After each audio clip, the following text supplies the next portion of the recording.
Viral, perempuan berjalan bak model gunakan alat bantu jalan, aksinya tuai pujian.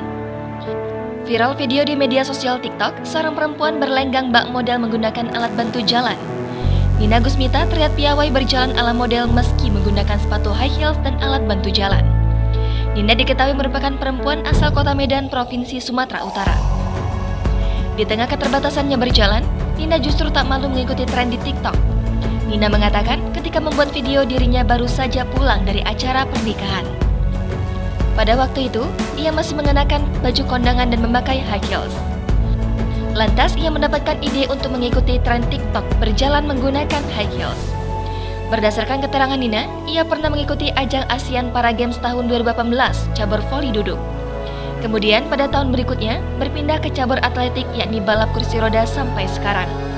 Kini, perempuan berusia 23 tahun itu sedang menjalankan pelatnas untuk ASEAN Para Games di Solo pada Juli mendatang.